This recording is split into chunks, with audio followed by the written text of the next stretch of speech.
Hey there, Hawk here, playing some more Galactic Civilizations 3 today, and well, today we are left off what we left off last episode, as usual. On last episode, we didn't really do much, we just explored what we have around here. I was talking a lot about everything this game has, and well, the basics you need to know when starting the game, and now I wanna continue with that, teaching some new stuff for the beginners, because why not? So, in this episode, I will be talking about resources a lot. Resources are the things you can see up here at the very top from the left side, and they are expanding when you have more resources, and those are all resources. Right now we have only 4, and I will come to them as well as the other ones we should have. So, first of all, this is our, yeah, for some reason it's called treasury, but that's basically your money that you have. Your international money that you can use for everything. You can use it to boost stuff, you can use it to get new spaceships and a lot of things like that. So that's what you're basically using most of the time to get things done. And well, you start with 5,000, and as I already explained about a lot about it last episode, you get an income from each colony you have. You then multiply it by your tax rate, and that gives you your money per turn you earn. And well, you can see it here, and we are not earning much, but it increases over time, and you can use that if you need to. Well, early up in the game it can be actually useful to use that, because that will mean that you will start expanding a lot faster than the other colonies around you. Well, the other thing, population, and well, that's basically the population you have in all of your colonies. That's, I think, in billions. That's usually written well, in some places it's written, in some places it's not for some reason, I don't really know why.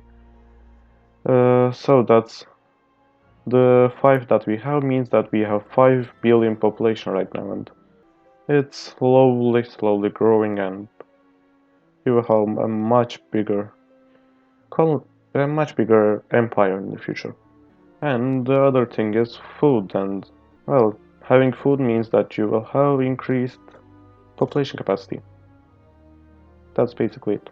You can build different improvements for that, and well, the more citizens you have, the more population you have, the more you get construction, the more research you get, and that's basically why you also need food, because when you reach your population cap, usually people are not so happy and these start to decrease.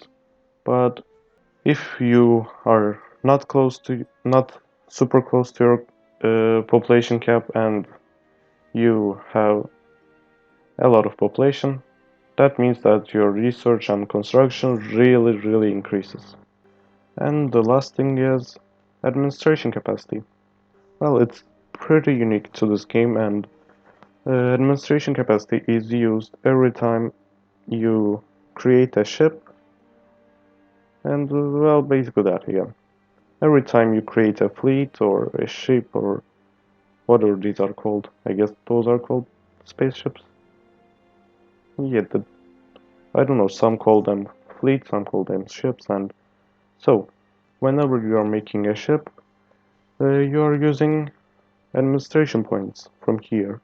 And well, when you are creating colonies as well, you are using administration points, because when you create a colony ship which is colonizing a planet, you don't get back the administration point, you just use that administration point to that colony that you create with that ship. So yeah, colonies also use administration points. And you can get administration points from the citizens you can get. If you convert your citizens that you get to administrators, you get administration points, I guess I will show that later. And you can build different improvements on your uh, colonies to get some more administrative points, and so that's how you will grow. So that capacity is nice to keep in mind when you're producing a lot of ships. So that's mostly the limitant to your ship production when you grow a lot. So our survey ship just found an anomaly and it's surveying it, and it just approaches it. It sees what it can get, and so it surveyed some cargo pods, and that provided 100 gold for our treasury and plus 5 experience points for the survey ship. Scanning anomalies can get you a lot of different things, like it can get you some income to your treasury, it can get you some different resources that we will get later on, or it can even get you some new ships or some weapons for your ships, so scanning those can always be nice. So, here we have our first citizen that I was talking so much about. Here he is, Ahmaddan in here. And when you get a citizen, you choose one of three. You can get, you can make him an administrator, which will provide you 5 points for the administration, which I told you about. That provides you, with that you can make more ships. You can make him a worker, which will greatly increase your production, either in a colony that you assign him to, or if you just leave him as he will provide that bonus to every single colony that you have in your empire. Or you can make him a scientist, and the same way a worker will provide production to your whole empire, to your all colonies. A scientist will also provide the same thing and will provide increased science for uh, either all of your colonies if you leave him as he is, or for one of your colonies if you assign him to one. Well, I'm not going so much for science right now because I first need to grow. Well, of course, I'm making some scientific improvements, but that's not my main focus right now, so I guess I will go for a worker because I still have 2 administration points and we will get one from our research that we are doing right now, and so administration points are not really my biggest problem right now, and so going for a worker will mean that we will get increased production in our uh, colonies. Well, the one colony we have right now, but if we have more in the future, we can always just get him out of the colony and we'll get more construction for every single colony that we have. So now that he's a worker, we can just go to transfer and we can transfer him to Earth because yeah, just 3% boost. He isn't not even close to the 30% boost we will get because we only have one colony. So we transfer him there, and if we go to the colony, we can see him right here. I'm talking about him so much because, well, citizens are also like uh, resources in this game that you can use to boost stuff, and also you can promote them to make them more beneficial for you, and that takes a lot of resources, as you can see. Like it takes Promethean, which is a strategic resource, and well, that's it. And uh, Arotours, Arbetoman, well, those sorts of things. And well, I will talk about strategic resources when I get to them later, when I get some of those. And well, another resource that you get is you get ideology points from different stuff that you make. You get uh, random pop-ups that ask you what to do, and from that you get some points, and you can just spend them in here on any one of these that you want. I already spent them on Eminence, and well, let's talk about these. Benevolent, you have three different ideologies. You have Benevolent. If you choose this, you will be just a pacifist. You will not be. You will be just exploring around. You will be getting bigger, but you most probably will not be getting many benefits for attacking people. And if you're going for this, you most probably don't want to be attacking people. Pragmatic people, pragmatic civilizations, they are usually, well, they usually are pretty powerful in terms of war and different things, and you basically try to stay away from war, but if you need to, you can always go to war and maybe win. And malevolent civilizations are pretty aggressive. They are always going to war, and if you are going for a domination victory, this is probably the way you want to go. So I wanna go pacifist this game, and I will go for benevolence, and I had 10 points to spend. I spent them on here, and that will be providing me some more benevolent points, and I can get a building that will be providing influence for me. So yeah, that's nice to have, I think, but it really depends on your strategy. So choose wisely on what way you want to go, because later on changing it is a little bit of a problem. For example, pop-ups like these. Things like these are what provide you with different points, and as you can see, we get +5 benevolent if we choose that, +1, +5 pragmatic if we choose that, +5 malevolent if we choose that, and well, some different things that, well, basically are usually the stuff that you need for your way you're going for. For example, we are going for benevolent, and gaining a class 1 planet will mean that we will grow, and that's pretty nice for us. Going pragmatic, +8 manufacturing 2 planets, that is pretty nice for that, because that means that they can make some ships and they can protect themselves. Or if you're going malevolent and you're attacking everyone, +5 administration is nice because you will have a huge fleet, and so having some administration points is always nice. But as I said, I'm going benevolent, so I will gain that one planet, and we gained this.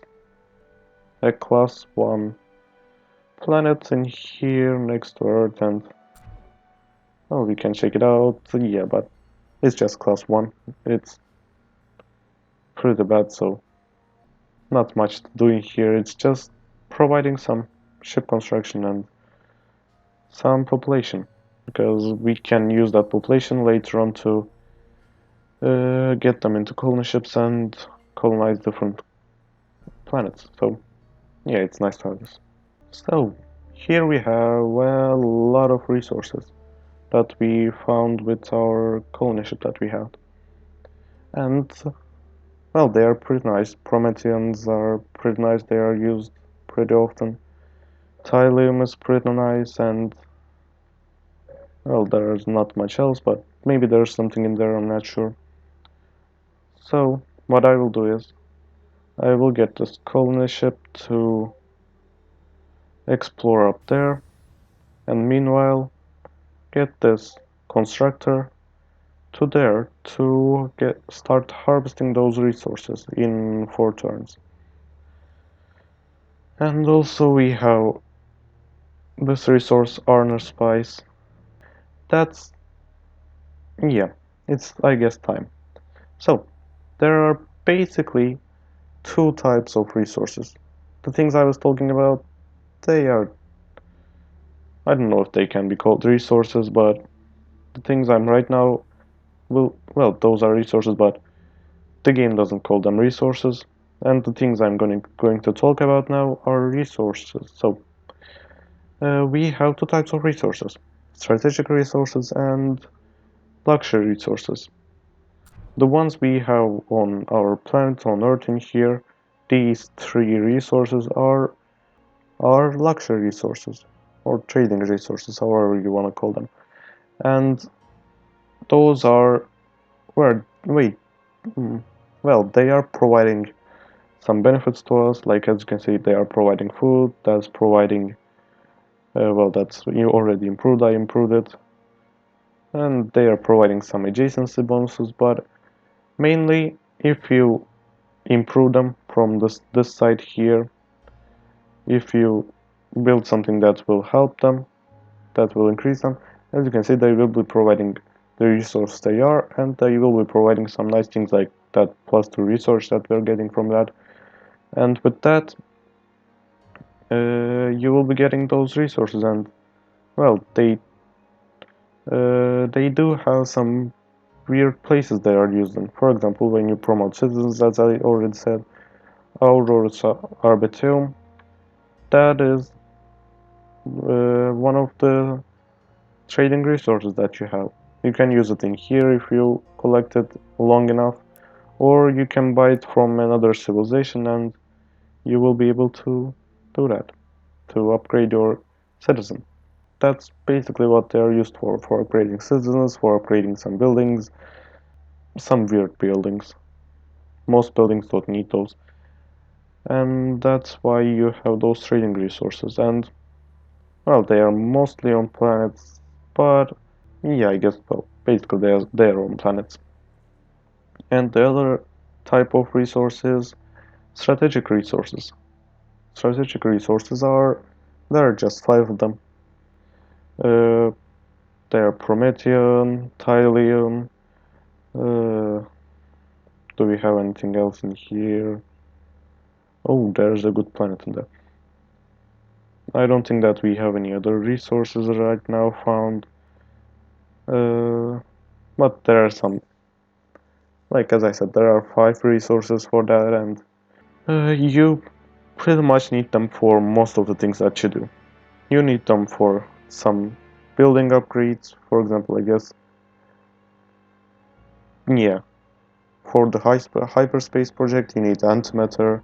That's a strategic resource for building some ships, like especially some ships with some guns. You need some uh, resources, or for starbase upgrades, you need those. For shipyard upgrades, I think you also need those. Well, to make guns, you need those, as I said, and well, there are a lot of uses for them. So you wanna collect a lot of those. And the way you collect them is you get a constructor ship next to them and you build a starbase which will be collecting those resources, and well, I will show some more things about them when we get there and start collecting those. And meanwhile, I guess I'll send that colony ship to this planet because class 10 is pretty nice. So, when you click on a constructor, you can see the borders of it. These are the borders that it will be operating in if you build a starbase in there, at the point it's standing right now.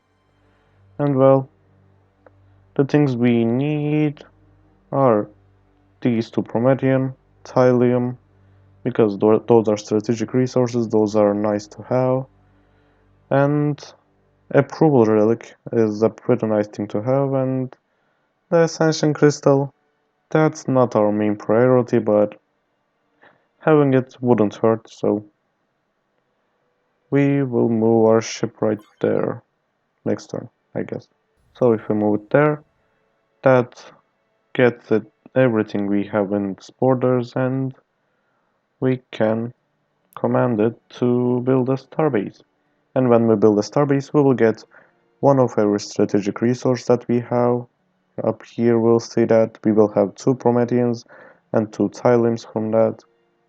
If we had one of those, we would have one. And I'll show what we do next. So we'll build a starbase. First starbase, yep. This is what we get. this thing right here. And well, when you have a starbase, you need to choose. You need to choose between a military starbase, a cultural starbase, and a mining starbase. Because we have 4 strategic resources in here, we will go for a mining starbase and we'll build that. So building that doesn't really reduce anything from you, it just slightly increases your spendings. So we can build that. And as you can see, we got 2 Promedians and 2 Tyliums because we had 2 of those, and now we are...